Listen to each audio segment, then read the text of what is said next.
Tru. Estás escuchando Entre Grillos, análisis de noticias para entender mejor nuestra realidad. Yo soy Juan José Parcero, comenzamos.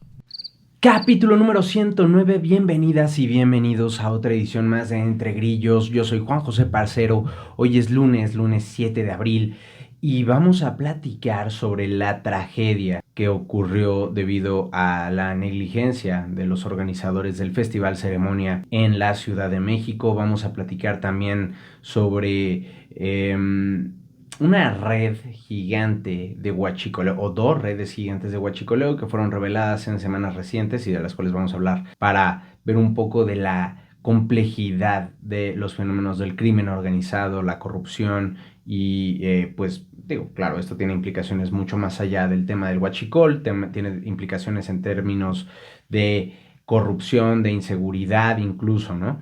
Y finalmente vamos a platicar también sobre este tema muy sonado también de los chocolates del bienestar. Gracias por ver Entre Grillos, por estar aquí un episodio más. Ya saben, conforme van viendo el episodio, me ayudan mucho si comentan sobre los temas que más les interesan, los temas que más les indignan, algún comentario que tengan, alguna visión diferente a la mía, alguna pregunta que tengan para mí. Todo esto es muy bien agradecido y recibido y ayuda a darle más difusión al canal.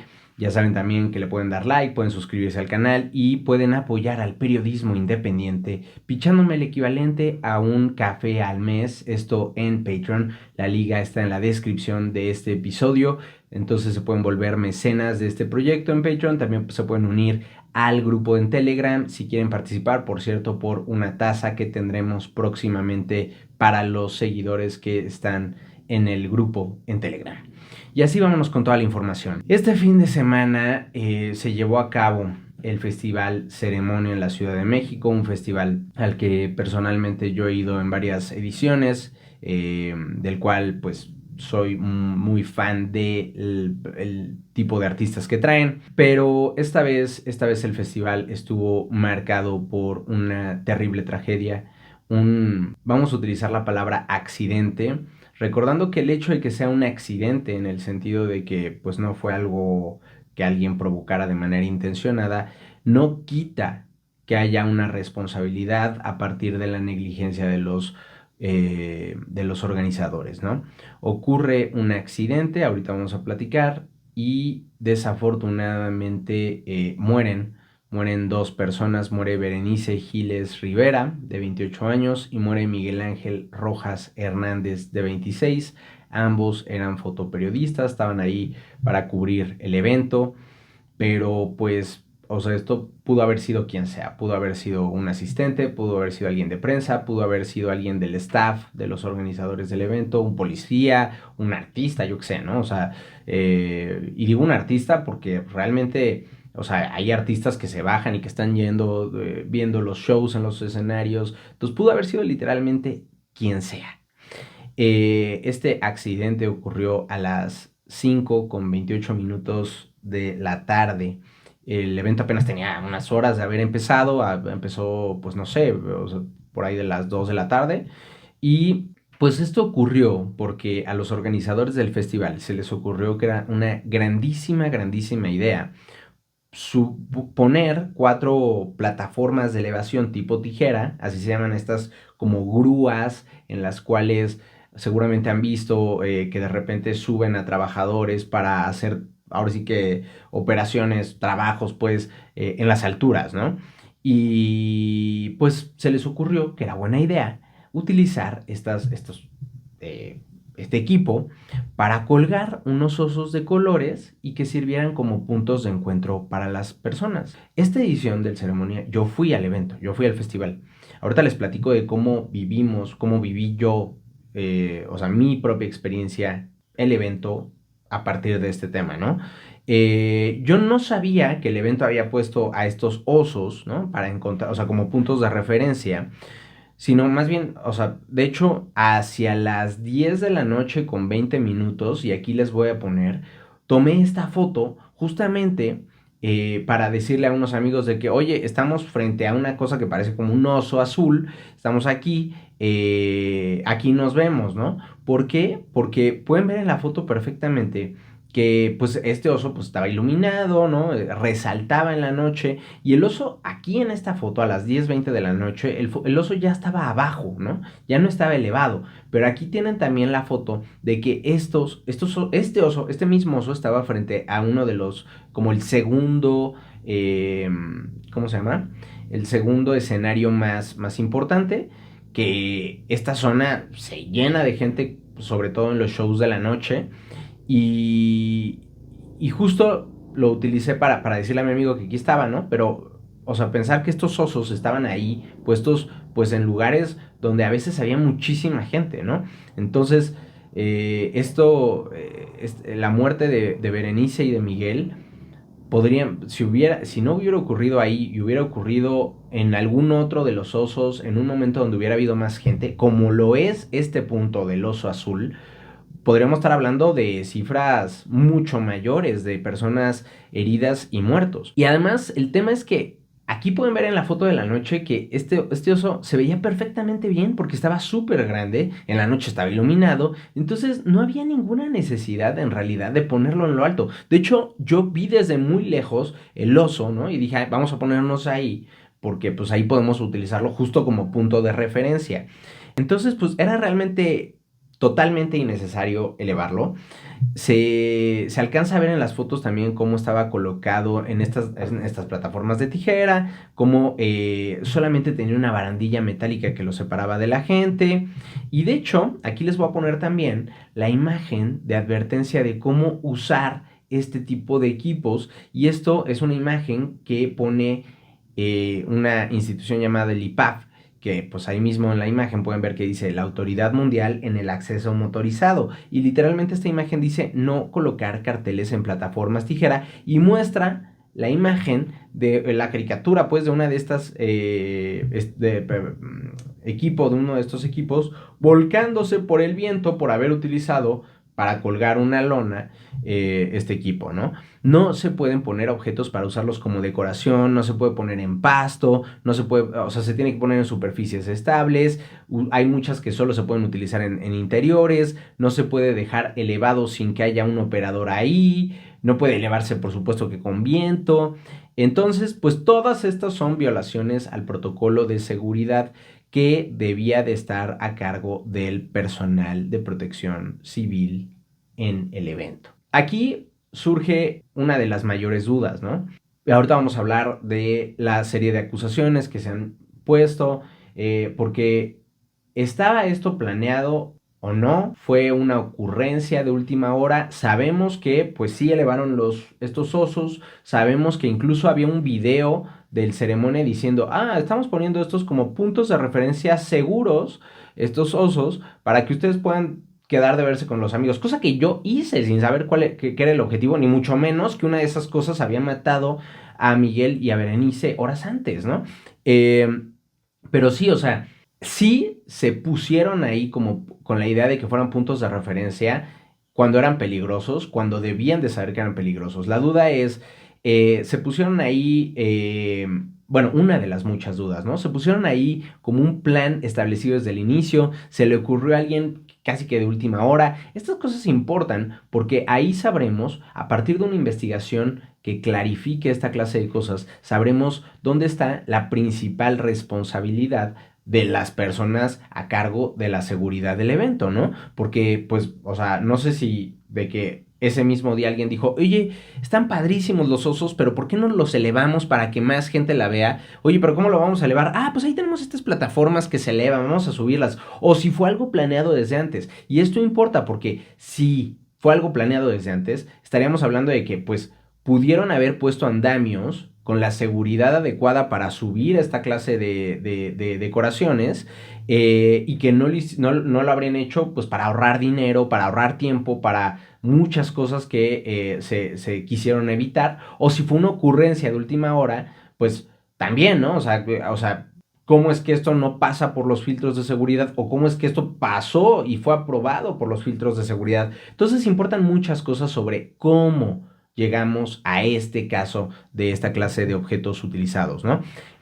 Aquí les voy a poner el video grabado por el medio El Sol de México. No se ve nada explícito, pero es un video muy fuerte, es un video muy duro, sobre todo sabiendo pues, lo que ocurrió. Es el video en el que se ve que están empezando a entrevistar a unas chicas cuando se alcanza a ver en la esquina derecha de la imagen el momento en el que cae esta plataforma con esta estructura del oso arriba y pues es el momento donde aplastan a Berenice y a Miguel. Y lo quiero ver para que vean, o sea, la magnitud de la fuerza y la velocidad con la que cayó esta plataforma fue algo que pasó en un segundo, ¿no? Véanlo, por favor. O bueno, se los dejo a su consideración si lo quieren ver o no. Si no, adelanten unos 10 segundos y ahorita nos vemos. Primero regálenme sus nombres y de dónde vienen.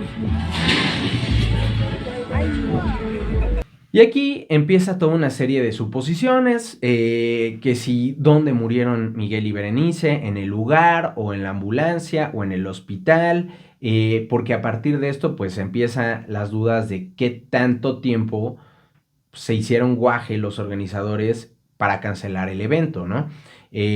Taparon, o sea, yo no tengo identificado bien dónde ocurrió el evento porque estando adentro no tuvimos idea de casi nada, salvo por las cosas que llegaron de afuera. Ahorita las platico a detalle, pero sí hubo un momento donde fui a los baños, a unos de los baños, y vi una zona como separada por vallas, justo para pasar a la zona de baños, y entonces había un montón de gente, pues queriendo pasar porque iban a los baños o estaban saliendo de los baños, pero un montón de gente, y hasta, o sea, yo sin saber que tal vez ahí es donde había ocurrido este accidente, pensé, ¿no? De que, ay, qué necesidad de tener esta zona acordonada o separada por las vallas metálicas, justo donde hay un montón de gente pasando. Imagínense eso, es que, o sea, uno se queda hasta frío, ¿no? De solo pensar de que ahí pudieron haber muerto, no sé, porque no me consta que fue ahí, pero ahí pudieron haber sido el lugar donde murieron Miguel y Berenice.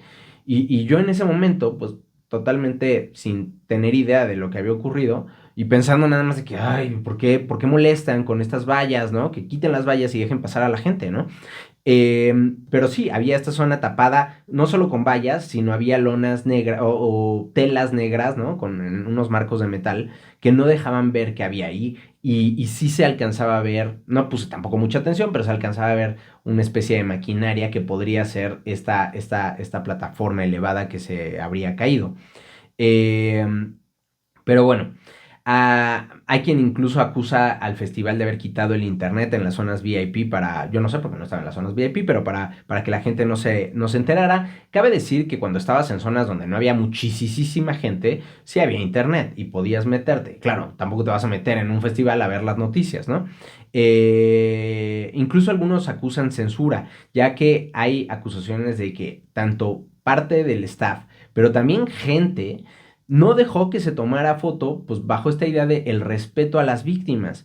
Pero ojo, porque igual es algo que el periodismo debe de hacer. Parte del trabajo del periodismo es documentar lo que está pasando, ¿no? Sobre todo que hay un accidente, documentas, tomas fotos del momento, tomas fotos de lo que está pasando. Ya luego, en la decisión editorial, se toma la decisión o en la junta editorial se toma la decisión de qué fotos publicar, qué fotos no, pero en sí, este proceso ayuda a la documentación de lo que ocurre. Y justo la única foto que yo vi del lugar, que yo no sé si la tomó un periodista o la tomó alguien que nada más quería tomar la foto por morboso, por curiosidad, yo qué sé.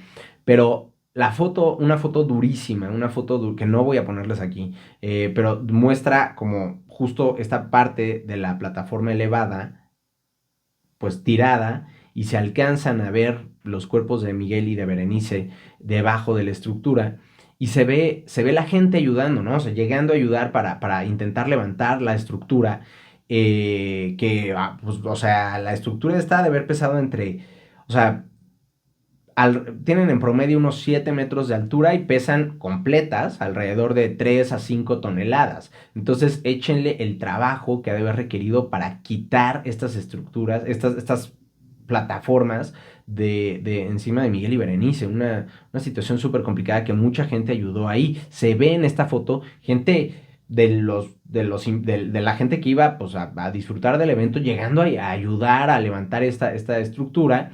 Se ve dos policías también en el lugar y se ve ya de inmediato también a una persona del personal de paramédicos, ¿no? Del personal de asistencia médica, llegando también al lugar.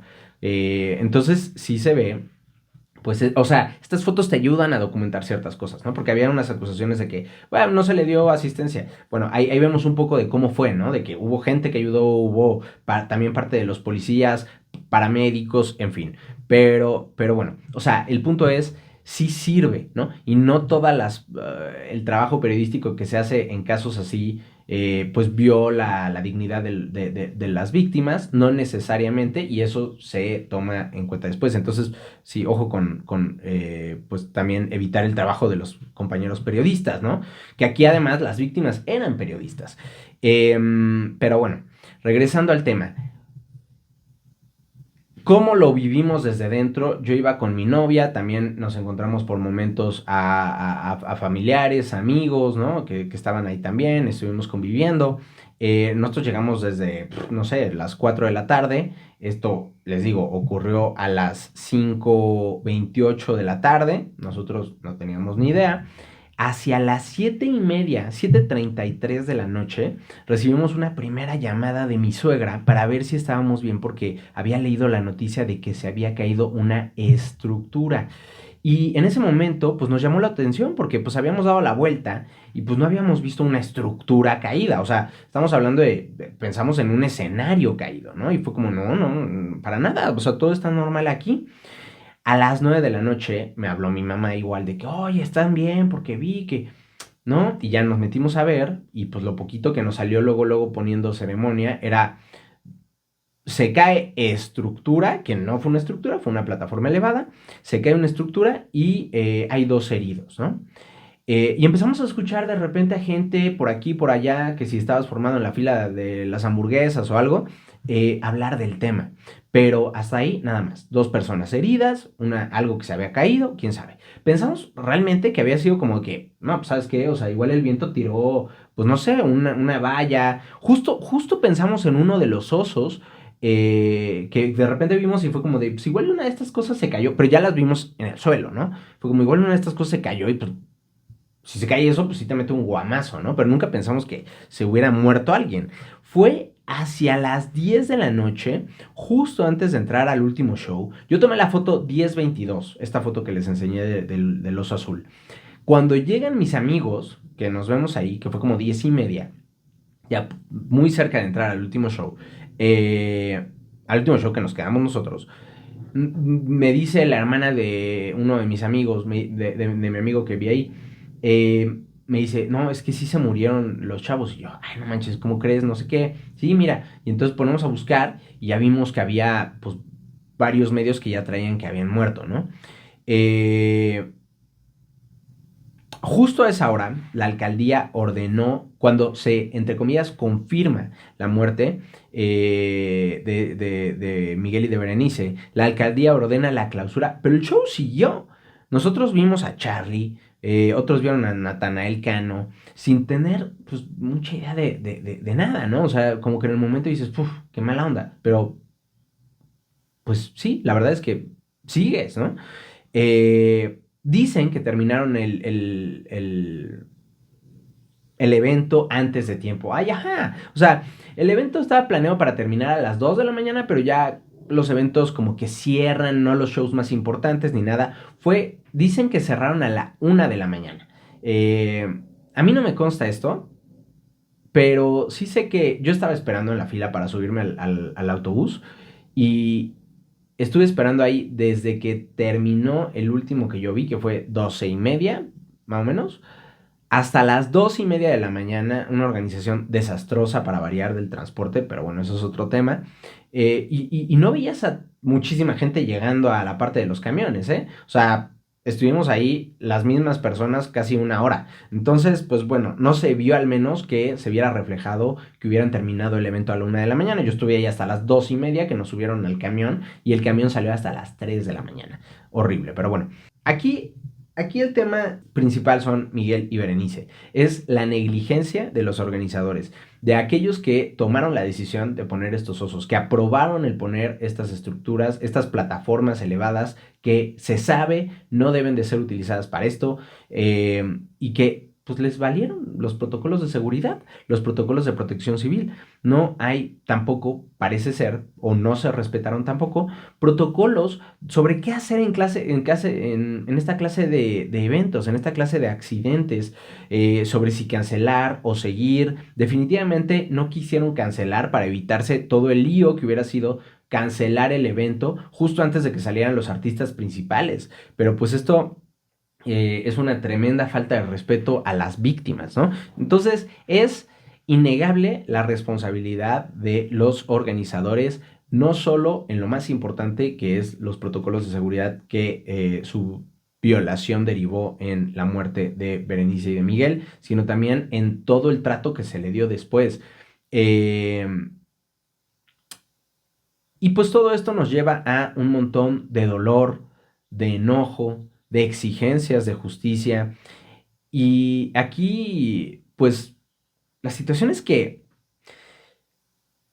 es como un caso donde tal vez sea relativamente fácil identificar a las personas directamente responsables de esto. Tendremos que ver si fue una decisión tomada por un grupo pequeño o si deriva de una toma de decisiones más estructural, ¿no? Más de cómo funciona la empresa organizadora del evento a nivel general. O sea, si era un tema a nivel grande de decir, vamos a ahorrar a pesar de que no estemos cubriendo, o sea, vamos a ahorrar, por ejemplo, en poner el andamio, y mejor ponemos estas plataformas para ahorrar costos y ahorrar tiempo, ¿vale? O si fue una decisión más tomada en pequeño, todas estas cosas importan, pero al mismo tiempo, pues a la gente no le importa esto, ¿no? La gente exigía que alguien pagara, exigía que se cancelara el evento, no solo para el día siguiente, sino ya de por vida. Hubo exigencias de que se cancelaran los eventos en el Parque Bicentenario, porque hay el antecedente en un evento que yo no he leído que tenga nada que ver con ceremonia, ni con los organizadores del ceremonia, pero que en un evento aparte ahí, también un fotógrafo, me parece, hace algunos años, 2019, si no mal recuerdo de haber leído, también murió, ¿no? Porque pisó un plafón que pensó que era piso, y, o sea, ¿por qué tendría que estar él en un lugar donde pudiera haber pisado un plafón y caer al vacío? Pues pasó, ¿no? Y se murió. Pero igual es como de, ¿dónde está la responsabilidad, no? ¿Estamos identificando realmente a los responsables? O sea, queremos cerrar el Parque Bicentenario, pero ¿qué tanto es? Aquí no lo sé, no lo sé genuinamente. O sea, la responsabilidad es de los organizadores, pero también del parque, no lo sé. Y debemos de cancelar todos el Parque Bicentenario, y en muchos lugares del mundo se utilizan parques pues para hacer esta clase de eventos, eventos sociales, eventos culturales, eventos masivos, porque son lugares muy bonitos, son lugares que se prestan a esto, que tienen el área para hacerlo. Entonces, como que de repente ver esta clase de exigencias de que ya, que se cancele, ¿no? Pues no sé, o sea, no sé si realmente está atendiendo al problema o realmente estamos queriendo, pues, que alguien pague, ¿no? Y esto me lleva a pensar justo en todos estos temas que hemos platicado aquí recurrentemente, ¿no? El tema de la señora que fue a matar a los cuates que presuntamente estaban de aviadores y le habían quitado su casa y los fue a matar, ¿no? ¿Por qué? Porque los canales para tratar estos temas, para resolver estos problemas, estas diferencias, no funcionan, no existen en México, ¿no? Y entonces la sociedad, sabedora de la impunidad y la injusticia que hay en este país, solamente quiere ver que los que consideramos como culpables paguen, ¿no? Entonces aquí creo que sí es importante identificar eso, identificar hasta qué punto las autoridades pueden ser responsables, pero necesitamos una investigación seria y bien hecha, ¿no? Saber, les digo, si fue un tema ordenado desde arriba, si fue algo improvisado desde los mandos medios, o sea, ¿dónde está la responsabilidad? Eh, ¿Y qué tanto este es un problema general para los eventos así en México, ¿no? Está el antecedente de en 2017 una estructura que se cayó, ahí sí una estructura del escenario principal que se cayó en el ceremonia de 2017 cuando este se organizaba en otro lugar, en Toluca, ¿no? Entonces, bueno, ya habían tenido problemas, pero está relacionado, o sea, estos han sido problemas derivados de que a los organizadores les vale gorro cómo hacen el evento y las medidas de protección, o son eventos no sé, ¿no? Que no están relacionados. Ya quedó claro que no importa un poco el lugar donde se hace, porque el primero ocurrió en Toluca, aquí ocurrió en Parque Bicentenario. Está el tema de también, o sea, en todo este contexto, ¿no? De dolor, de enojo, ante la impunidad, la posible impunidad o la impunidad que existe en México, la injusticia y demás, vemos que las autoridades que hacen, pues salen a echarse la culpa y aprovechar para sacar raja política de todo esto, ¿no? Y aquí hemos dicho, a ver, o sea, lo personal es político, todos los temas deben de ser politizados porque es así como se puede jalar para... Pero, ¿qué vemos? Que sale inmediatamente, o sea, el festival tardó 3 horas en siquiera comentar sobre lo que había ocurrido, mencionó que había 2 personas heridas, les digo que no se canceló en el momento, el festival terrible, pero la alcaldía Miguel Hidalgo informa que las víctimas perdieron la vida en el hospital. Pero el IMSS Bienestar sale y dice, no, no es cierto, llegaron aquí ya sin signos vitales. Entonces, ¿qué? Hubo complicidad de las autoridades locales, o sea, se autorizó que se llevara, porque no me queda claro si las autoridades locales tuvieron que ver en autorizar que se llevara a las víctimas al hospital ya sin vida, no sé si se debían de dejar en el lugar o si todavía había posibilidades de reanimarlas, se debía de trasladarlas al hospital, son cosas que yo aquí no sé. Pero lo que sí sé es que sale el gobierno de la Ciudad de México, de la morenista Clara Brugada, y acusa al gobierno de la alcaldía Miguel Hidalgo, el panista, a cargo del panista Mauricio Tabe, y ponen en el comunicado que los hechos fueron resultado de una deficiente supervisión de medidas preventivas por parte de los organizadores y las áreas operativas en la alcaldía Miguel Hidalgo. Y sale Mauricio Tabe, el alcalde de Miguel Hidalgo, que les digo que es del PAN, y dice que, por cierto, este señor, al momento del accidente, estaba en la boda de Santiago Taboada, ex candidato panista al gobierno de la Ciudad de México. Cosa que en sí no es mala, porque pues, la gente también en un sábado pues, tiene derecho a ir a una fiesta, ¿no? A una boda. Pero, pues bueno, hubo una muy larga tardanza para responder, al menos por parte de Tabe, en lo que estaba ocurriendo en la alcaldía. Y luego al día siguiente sube un video, ahorita se los voy a poner, en el que se deslinda un poco del asunto. Dice que o sea, la alcaldía nunca supo de estas plataformas y cómo serían utilizadas. Escuchen. Aclarar que la alcaldía Miguel Hidalgo y el gobierno de la ciudad realizaron la visita de verificación el viernes y constataron que la grúa que se colapsó y que provocó el accidente no estaba colocada ni tampoco estaba contemplado en el programa especial de protección civil. Es decir, el viernes cuando se hizo la verificación todo estaba en orden, en condiciones de seguridad. Pues aquí lo tiene, ¿no? Dichas grúas no fueron notificadas ni presentadas durante la inspección realizada el viernes. Es decir, la alcaldía o personal de la alcaldía fue a revisar y dicen que el programa especial del festival no contemplaba que se utilizaran estas plataformas elevadas para subir a los osos. También la alcaldía, o bueno, el alcalde atribuyó el colapso a las ráfagas de viento, pues sí, pero el viento en sí no tenía por qué matar a nadie, ¿no? Sí hubieran seguido los protocolos de cómo utilizar estas plataformas.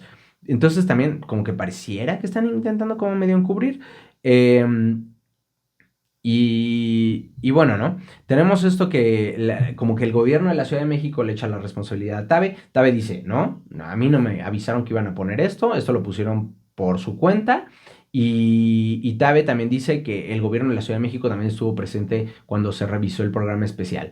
Aunque o sea, la seguridad en esta clase de eventos corresponde a las alcaldías. Ahora, el gobierno de la Ciudad de México, a través de la Fiscalía General de Justicia, ya abrió una carpeta de investigación para, sobre todo, revisar la actuación del director responsable de obra y del responsable de protección civil que contrataron los organizadores del evento.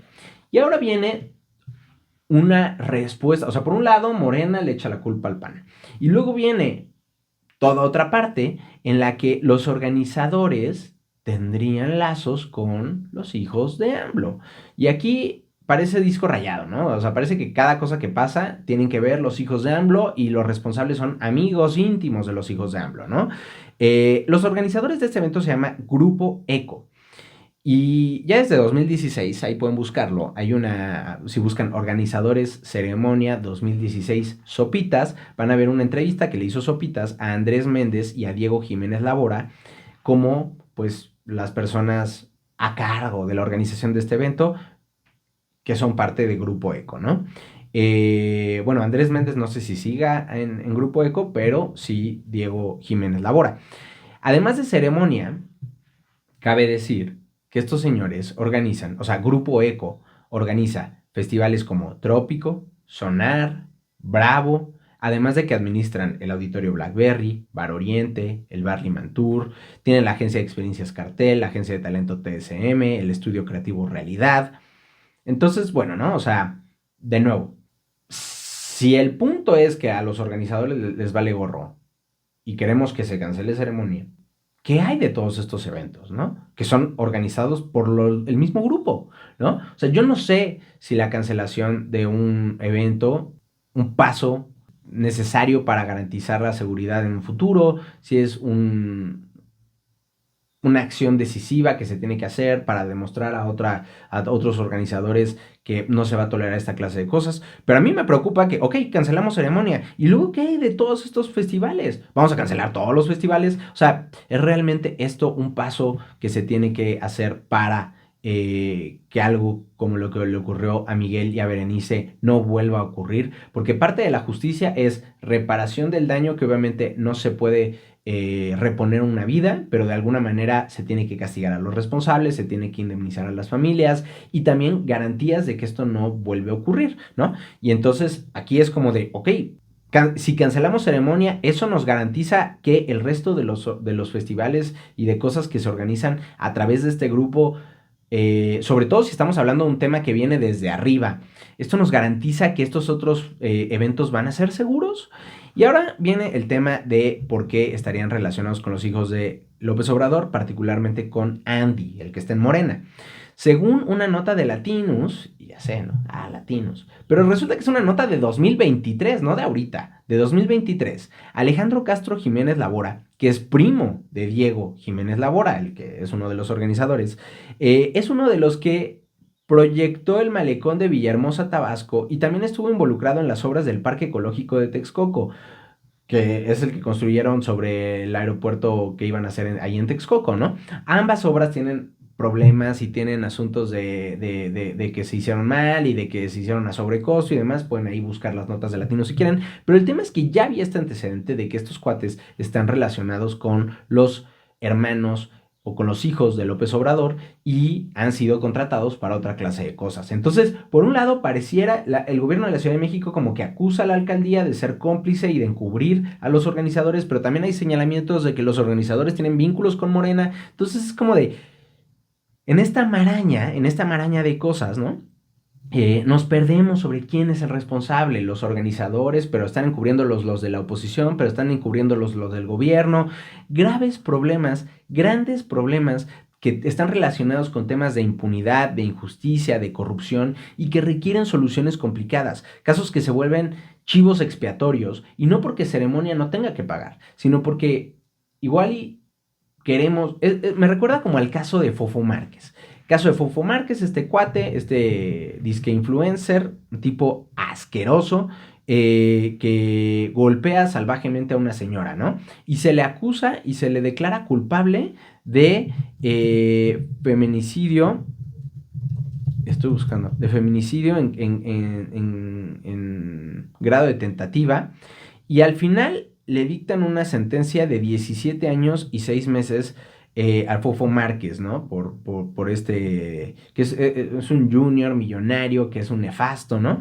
Pero 17 años y 6 meses de prisión por golpear a una mujer en 2024, que por más que yo quiera ver a Fofo pudrirse en la cárcel, eso es utilizar la ley para justificar un castigo sumamente desproporcionado. Y si yo fuera familiar de Edith, quisiera ver a Fofo Márquez 17 años en prisión. Y si yo fuera familiar o amigo de Miguel y de Berenice, quisiera que cerraran el festival para siempre, que no volviera a haber ceremonia, ¿no? Pero no sé hasta qué punto, o sea, esta clase de cosas que de repente puede ser, por ejemplo, el Fofo Márquez, el día de mañana Fofo Márquez puede apelar por haber utilizado o por haber aplicado una sentencia sumamente desproporcionada y seguramente le echarían para abajo la sentencia porque en efecto fue desproporcionada, en lugar de hacer un castigo acorde a lo que va la ley. Es este tema de la injusticia en México, que cuando un caso se vuelve mediático, sí se castiga y hasta se sobrecastiga para querer enseñar como si las autoridades estuvieran haciendo algo a gran escala, pero en el día a día muchos feminicidas, mucha gente que violenta a mujeres sigue impune, pero los casos que se vuelven mediáticos los utilizamos como chivos expiatorios para que sea como de, ¿ven? Sí hacemos aquí algo. Entonces, no sé, me causa escozor un poco esta clase de cosas. Y sobre todo yo lo que quiero es que cualquier tipo de evento sea seguro, ¿no? O sea, quiero que la gente responsable de esto pague, quiero que cualquier tipo de evento sea seguro. No sé si ciertas exigencias, producto de también este dolor y este enojo, nos lleven a mucho, ¿no? Pero, pues bueno, vamos a ver cómo sigue derivando este caso. Es un caso en el que tengo sentimientos encontrados, ¿no? O sea, creo que está muy fresco, ¿no? Eh, y también mencionar que también se ha vuelto parte de este dolor, parte de este enojo, también vienen a raíz de, sobre todo de compañeros periodistas, ¿no? Porque las víctimas fueron periodistas y se ha puesto en el centro de la agenda la precariedad de los compañeros periodistas. Y aquí ese tema de lo abusiva que es la industria de los medios de comunicación en México no tiene nada que ver con la muerte de Berenice y de Miguel, ¿no? O sea, estaban ahí por el trabajo, pero pues les digo, pudo haber sido yo, pudo haber sido cualquier otro asistente al evento, pudo haber sido un organizador, un policía, un artista, quien sea, ¿no? Pero sí, es cierto, o sea, Miguel y Berenice eran freelancers, no tenían sueldo fijo, no tenían seguridad social, el medio para el que trabajaban, Mr. Indie, también, ¿no? O sea, sale con un comunicado de que no, nosotros estamos enfocados en, pues, atender a las familias de las víctimas. Y salen las familias de las víctimas y dicen, ¿de qué hablan? Ni siquiera nos han contactado. Entonces, es un tema aparte del que ya hemos platicado mucho aquí. Una de las razones por las que yo estoy aquí y nada más aquí y no en ningún otro medio, porque los medios pagan una basura a la gente que trabaja en ellos. Yo lo he vivido en carne propia, que te dicen, ah, sí, claro que sí, entra, te vamos a contratar para trabajar y vas a ser reportero y te vamos a cubrir ciertos gastos y tal, y a la hora de la hora, o sea, tienes que irte a cubrir tal evento. ¿Cómo llegas? No sé, es tu problema. Oye, que si hay inseguridad en la zona, pues no sé, tienes que llevar tu equipo y tú te haces responsable. Viáticos, olvídalo, eso no existe. Oye, me tienes que mandar el material luego que ocurra. ¿Con qué datos? Los tuyos, tú pagas tu propio plan. Entonces, te pagan una miseria de sueldo y además tú tienes que cubrir un montón de cosas para hacer tu chamba, ¿no? Transporte, viáticos, el servicio de telefonía para mandar la información, cubrir tu propia seguridad de computadora, celular, micrófono, lo que sea que lleves, tú eres responsable. Y los medios hacen esto y te aplican la de, ¿no te gusta? Pues quítate, que hay otros 20 y yo lo he vivido, ¿eh? Gente, o sea, a mí me han corrido y han contratado en mi lugar a gente por la mitad de mi salario, o no sé, ¿no? O sea, menos de lo que yo ganaba. Y no es culpa de la gente que acepta estos trabajos, porque obviamente es gente que necesita la chamba y gente que, o sea, yo he visto, o sea, periodistas que ganan, no sé, 8,000, 10,000 pesos, 12,000 pesos incluso, y eso no es un mal salario tristemente para México, pero es como estamos hablando de profesionistas con una carrera, con años de experiencia y ganan una miseria de sueldo, ¿no? Y pues te quitan a ti porque hay otro que está dispuesto a ganar menos y a aceptar las condiciones de explotación. Entonces estamos hablando de una industria de medios de comunicación y aquí aplica prácticamente cualquier medio que es súper abusivo con sus trabajadores, que paga una basura, que no te ofrece las condiciones mínimas de trabajo. Por eso les digo, o sea, yo estoy aquí porque creo que tenemos que tener una industria que tenga creadores de contenido, de información y de análisis independientes y que además también recordar la responsabilidad que tenemos todos para con esta clase de cosas, ¿no? No tenemos información de a gratis. O sea, nosotros también, el estar aquí haciendo esto, el estar haciendo lo que muchos otros compañeros cubriendo eventos, tomando videos, fotos, todo eso cuesta, ¿no? Entonces estamos acostumbrados también a tener información gratis. Porque pues ahí está, ¿no? Ahí está Televisa, toda la vida ha sido gratis, le prendes al canal y ahí está, la radio es gratis. Y entonces como consumidores, pues no pagamos, el medio depende de quién, pues del gobierno, depende de algún que otro empresario que quiera tener poder político teniendo un medio de comunicación. Ahí tienen a Ricardo Salinas Pliego, ¿no? Y entonces todos los que trabajamos en la industria somos víctimas de un sistema que te explota y que depende exclusivamente o del gobierno, y entonces no puedes hablar contra el gobierno, o de un empresario que pues pueda hacer lo que quiera contigo, ¿no? Entonces, es un gran problema con soluciones muy complicadas, y también se suma a este dolor y a esta clase de problemáticas que enfrentan las personas que ahorita están exigiendo justicia para Miguel y Berenice con el tema de ceremonia y con los posibles vínculos que podrían tener los organizadores con uno u otro partido político. Un tema súper complicado. Déjenme en los comentarios qué piensan. Sé que igual y... no sé, este tema dará para muchos puntos de vista y opiniones, entonces me encantaría leerlos. Y bueno, pasamos al siguiente tema. Rápido, que ya me fui de largo con este tema. Rápidamente, el huachicol fiscal en México. 2 casos que nos recuerdan la gravedad de un problema muy silencioso y que pues a muchos pareciera que, o sea, como que está difícil entender por qué nos importa, ¿no? Hubo 2 eventos. El miércoles 19 de marzo a las 7:23 de la mañana tocó puerto el buque tanque petrolero Challenge Procyon, creo que se dice, en Tampico, Tamaulipas, y a bordo llevaba 10 millones de litros de diésel. 9 días después, el 28 de marzo, en un evento similar, había casi 8 millones de litros en un predio que servía para almacenamiento en Ensenada, Baja California. Este predio estaba registrado, por cierto, a nombre de Gerardo Novelo Osuna, ex senador de Morena. Ambos, tanto el buque tanque petrolero como el predio, fueron decomisados por las autoridades, por la Guardia Nacional. El combustible en Tamaulipas, por ejemplo, estaba planeado para distribuirse en 18 estados. Estamos hablando de que ese tanque que fue decomisado, que traía 10 millones de litros, si consideramos que el precio promedio en Ciudad de México para el diésel es de 25.91 pesos por litro, estamos hablando de 259 millones de pesos en producto decomisado. Un golpe durísimo, durísimo, y que es digno de aplaudirse de lo que hizo la autoridad federal, ¿no? A cargo de Claudia Sheinbaum, de Omar García Harfuch y de las Fuerzas Armadas en la identificación y el decomiso de este buque tanque petrolero, que es, por cierto, propiedad o era propiedad de la naviera Alta Marítima. Ojo, porque no es que hubieran metido este buque de contrabando ilegalmente. No, fue legal, fue muy legal. Venía, no crean que de China, de, no sé, ¿no? De los piratas somalíes. No. Venía de Beaumont, en Texas. Pero el problema es que la tripulación informó que llevaba un cierto tipo de contenido, que es aditivos para fabricar lubricantes, en lugar de diésel. ¿Y cuál es el problema? Que de haber llevado aditivos para fabricar lubricantes, lo que tenían que pagar de aranceles era mucho menos a lo que en realidad tenían que pagar trayendo diésel, ¿no? Así evaden pagar impuestos.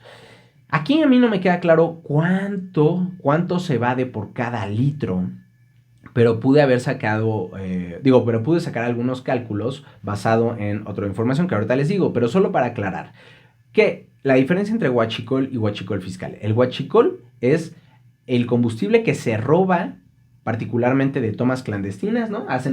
Encuentran un ducto de Pemex, le hacen un hoyo, le ponen ahí una valvulita y le sacan gasolina cada que quieren. Y el huachicol fiscal es esto que les digo, cuando importas de forma ilegal, bajo una fracción arancelaria diferente a la debida, un combustible para evadir impuestos, ¿no? Ahora, ojo, esta situación con el buque tanque petrolero no es algo raro. De hecho, elementos de inteligencia mexicana detectaron que este buque, o bueno, esta operación con este y otros buques ocurría cada 10 días y que utilizaban, o sea, bajo esta operación, hacían 9.300 millones de pesos al año. O sea, movían 9.300 millones de pesos en producto al año. ¿Cuánto de esto robaban al evadir impuestos? Eh, y ojo, porque no es solamente que digas, ay, bueno, ¿no? Evaden impuestos, pero pues, o sea, no hay mayor daño. Pues no, porque resulta que este es un combustible que en Estados Unidos no se puede vender porque sale de mala calidad. Y acá lo venden como si fuera gasolina buena. ¿Qué gasolineras utilizan o venden esta clase de productos? Es importantísimo saber, porque ya ha pasado pues 2, 3 semanas de que empezó a ocurrir esto y a la fecha no sabemos, o sea, son todas las gasolineras que de repente venden este huachicol fiscal, son algunas muy focalizadas. Yo he platicado con gente de la industria que me han mencionado como alguna que otra gasolinera marca, o sea, las marcas de las gasolineras que se sabe que utilizan estos, particularmente una azul, pero no sé si todas las gasolineras de esa marca, si también hay gasolineras de Pemex o de otras marcas que utilizan huachicol fiscal. Es importantísimo saberlo porque no solo están evadiendo impuestos, nos están dando combustible de mala calidad. Eh, y entonces, al no pagar impuestos, pueden vender la gasolina o al precio de la competencia y le sacan más ganancia o incluso por debajo. Yo veo que el de enfrente vende la gasolina a 24 pesos, que es el límite, yo lo vendo a 23.90, 10 centavos de diferencia, la gente va a decir, ah, voy a comprar allá, y la gente me compra. ¿Y cómo es que yo le puedo bajar ese precio? Pues porque le estoy evadiendo impuestos, estoy vendiendo un producto mucho más chafa. De acuerdo con Onexpo Nacional, ingresan al país cada día 300,000 barriles de huachicol fiscal. Esto es alrededor de 40 millones de litros diarios. Es decir, si tomamos en cuenta que esta operación que fue detenida en Tamaulipas pasaba 10 millones de barriles cada día, es en promedio 1 millón de barriles diario, por lo que esta operación en particular abarca solamente uno de cada 40 litros de huachicol fiscal que entran al país diariamente. Ahora, entran al país 40 millones de huachicol fiscal, pero se calcula que se venden 60 millones diariamente, 60 millones de litros de huachicol normal, huachicol fiscal en México. Al día se venden 180 millones de litros de combustible. 60 millones, uno de cada tres son huachicol. Uno de cada tres son huachicol. Y leía en una columna de Jorge Fernández Méndez que se estima que el negocio del huachicol fiscal, solo el fiscal, deja una ganancia de 130,000 millones de pesos, ¿no? Entonces, si ambas cifras coinciden, estamos hablando de que por cada litro de huachicol fiscal, el margen extra que le ganan es de casi 9 pesos. Aquí esta cifra me gustaría confirmarla con expertos, pero es lo que pude deducir de estas cifras que encontré para darles esta nota. Estaremos hablando de 9 pesos por litro que le sacan. Un montón de dinero que se clavan y que no están llegando a las arcas y que estos empresarios corruptos están ganando. Pero aquí, ojo, porque estamos hablando de operaciones que ocurren frente a todos, donde por canales legales, donde tiene que ver, por una parte, el crimen organizado. Se habla de que las operaciones en Tamaulipas habrían estado coordinadas por el cártel Jalisco Nueva Generación, las que ocurrieron en Ensenada, Baja California, por el cártel de Sinaloa, o sea, los grandes cárteles metidos en este tema del huachicol fiscal, pero también estamos hablando de empresarios coludidos, de transportistas, de gasolineros, por ejemplo, estamos hablando de políticos coludidos, porque obviamente esto no se puede pasar así como así sin la autorización de políticos y de las autoridades aduaneras que desde hace ya tiempo, desde el sexenio pasado, están a cargo de la Marina, también de Pemex incluso podríamos pensar, ¿no? Que hubo autoridades coludidas, porque ¿cómo es posible que esto esté ocurriendo y algo así de esta magnitud cada 10 días y nadie sabía, ¿no? Entonces, gran aplauso para la administración de Claudia Sheinbaum por haber detenido esto, pero hay que ver que se castigue nuevamente, que se identifique y se castigue a los responsables políticos, fuerzas de seguridad coludidas, criminales y empresarios. Vamos a ver hasta dónde llega esta investigación. Y finalmente el tema de los chocolates del bienestar. El gobierno de México, el gobierno de Claudia Sheinbaum anunció los chocolates del bienestar a principios de año. Es un producto que tiene 3 sellos de advertencia por su alto contenido de calorías, azúcares y grasas saturadas. Y aquí el tema es que anunciaron que pues, se van a estar vendiendo en las llamadas tiendas del bienestar. Eran las tiendas que antes eran las tiendas de Iconza, pero pues ya saben que con todo el tema del Iconza y de Segalmex y de la corrupción que hubo ahí, decidieron que, ¿qué van a hacer? Pues cambiarle el nombre y ahora se va a llamar Alimentación para el Bienestar. Y entonces estas tiendas van a vender el chocolate. No me queda claro si también lo van a estar vendiendo en las escuelas. Y el tema es que, pues, o sea, el gobierno federal tiene toda una política para combatir el consumo de comida chatarra en el país. ¿Por qué? Porque tenemos un gravísimo problema de sobrepeso en México. Somos el país con más menores de edad con obesidad en porcentaje y el segundo país con la mayor proporción de adultos con sobrepeso. La obesidad en niñas y niños se duplicó en los últimos 20 años. Estamos hablando de que en 1999 estaba en 9% y ahorita está en 17% más o menos, 18%. El sobrepeso, recuerden que es cuando tienes 20% más del peso que deberías tener. Entonces, pues estamos hablando de un problema de salud bastante importante. Y la obesidad en niños menores de 10 años, ojo, porque es de 25%. 1 de cada 4 niños menores de 10 años tiene sobrepeso u obesidad. Más de 16 millones de niños y adolescentes de 5 a 19 años son obesos o tienen sobrepeso según datos oficiales. Y en este contexto, pues van a tener esta venta de chocolates que está muy bien, el chocolate rico, es un producto nacional, pero pues sí pone en duda por qué de repente hay toda esta política para prohibir refrescos, comida chatarra, fritangas, pero no los chocolates. Y aquí hay que recordar, pues, qué empresarios se han visto beneficiados en los últimos años por la producción de chocolates en México. Yo pienso en unos, específicamente en unos, que son los hijos de AMLO, que han tenido todo un boom, ¿no? De esta productora y distribuidora de chocolate, la de Finca Rocío, que incluso se ha dado en eventos oficiales y ha crecido un buen y se vende como chocolate de altísima calidad. Entonces, pues han dicho que pues, el chocolate del bienestar va a ser de productores nacionales. Entonces, pues hay que ver si la acaban comprando a Finca Rocío, porque imagínense eso, de la nada te vuelves productor de chocolate y en el sexenio que sigue de las mismas personas que dejó tu papá en el poder, garantizas que toda tu producción de chocolate para el futuro, al menos por los próximos 5 años, se va a vender porque le estás vendiendo al gobierno. Entonces, ojo ahí a si los chocolates de chocolate de bienestar vienen, entre otros, de los productores de Finca Rocío. Y desafortunadamente no vamos a poder acceder a esta información a través de los mecanismos de transparencia, porque Morena destruyó los mecanismos de transparencia. Bueno, este martes vamos a hablar de las consecuencias de los aranceles de Trump en el mundo, en las bolsas, de las diferentes estrategias de Sheinbaum y de otros líderes políticos, y el ejemplo que da Trump de la necesidad, el ejemplo que da Trump de la necedad de un narcisista equivocado y la necedad a reconocer su error y a cambiar la política. Y de esto y de otros temas vamos a estar hablando.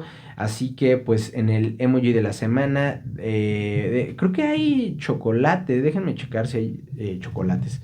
Sí, hay una barrita de chocolate. Entonces déjenme unos chocolatitos y déjenme comentarios, dudas, sugerencias. Y muchas gracias, ya saben, por ver este espacio. El objetivo es generar un espacio donde podamos hacer crítica independiente de cualquier poder político o económico en un contexto donde es más necesario que nunca. El canal sigue creciendo gracias a ustedes, a sus likes, a sus comentarios, a que comparten. No olviden suscribirse al canal, no olviden formar parte de la comunidad de Telegram si quieren. Y a los que quieren apoyar este ejercicio de periodismo independiente, se pueden unir al Patreon y convertirse en mecenas, así como lo son Arturo Monedero, Sergio Estrada, Homero de la Fuente, Eduardo Farfán, Mónica Otero, José Corral, Daniel Santana, Leonel Quiñones, Ana Martínez, María Medina, Jaciel Lara, Arturo Flores, Ivana Cortés, Aline Mendoza, Mariana Martínez, Isa Ripoll, David Ladrón de Guevara, Jackie Quiñones, Jorge Vargas y Diego Báez. Muchísimas gracias a todos ustedes y nos vemos este martes.